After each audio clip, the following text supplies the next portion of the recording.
In this video I'm going to talk about my Ducati S4.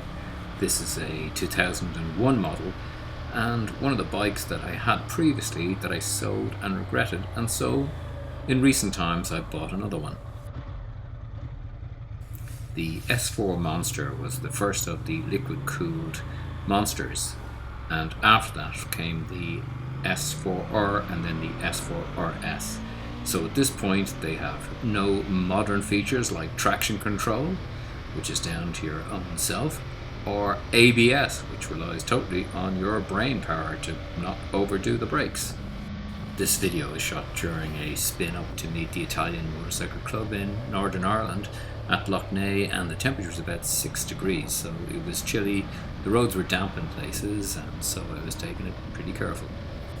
The engine is from the 916, slightly detuned from the more sports version, but a much more comfortable riding position, as the 916 and 748, as anyone will tell you, you have a lot of pressure on your wrists, so this is more upright, but still you are leaning forward. So how did my Ducati journey start? Well, I'd always had Japanese bikes. I'd had Hondas, Yamahas, Kawasaki's and Suzuki's, but never an Italian bike. And I suppose I was put off by the so-called stories at the time of unreliability. But when I bought a VFR 750 Honda, I found the bike had no character, and I kind of got to the stage where I thought, if this is where a motorcycle has got to, I'm really not that interested anymore. So a friend of mine said, well, why not buy a Monster 600? If you don't like it, you can always sell it. So I took his advice, bought it, and loved it. It was back to being a real motorcycle. The feel, the sound of the Ducati Monster is fabulous. And this S4 with its Termignoni exhaust is lovely. I just love that sound. So I have a few modifications done to the bike. It has a carbon tank, carbon screen, carbon seat crown, carbon mirrors, carbon clutch cover, carbon belly pan, and as standard the S4 came with carbon front mudguard, rear hugger and side panels. People say if you have a Ducati it has to be red, but of the 5 Ducatis, none of them have been red. My first one was a yellow 600, then a black 900, then a Senna S4 which was grey with red wheels, then a yellow 748 SP, and now I have a black or carbon S4. The S4 is a thrill to ride. It's a kind of raw machine. It's real motorcycling. I've done a few modifications. The ECU has been changed to the Performance ECU, and that has actually smoothened the bike out. It makes it much easier to ride, and better performance, and revs really easily. But my most surprising thing was it actually will handle better at low speeds. But like all things, there are a few niggles.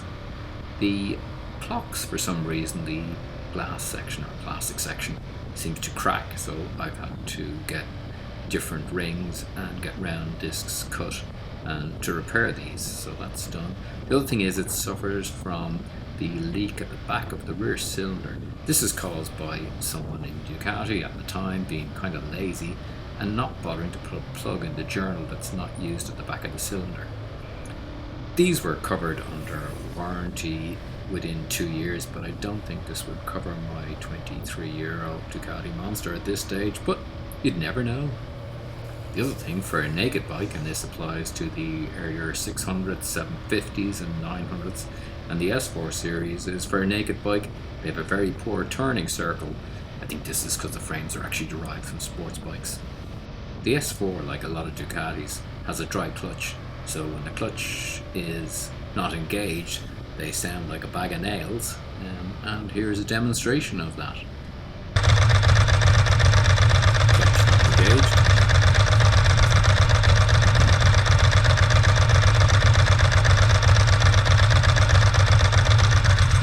Clutch engaged.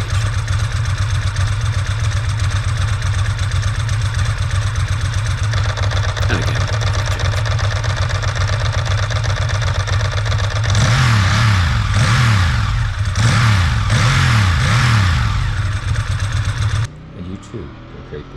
at home.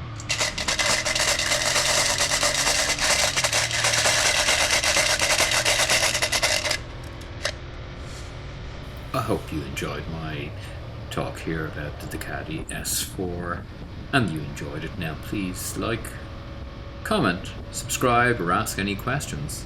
Thank you. See you again next time. Bye. Please like, comment, share, subscribe. Thank you.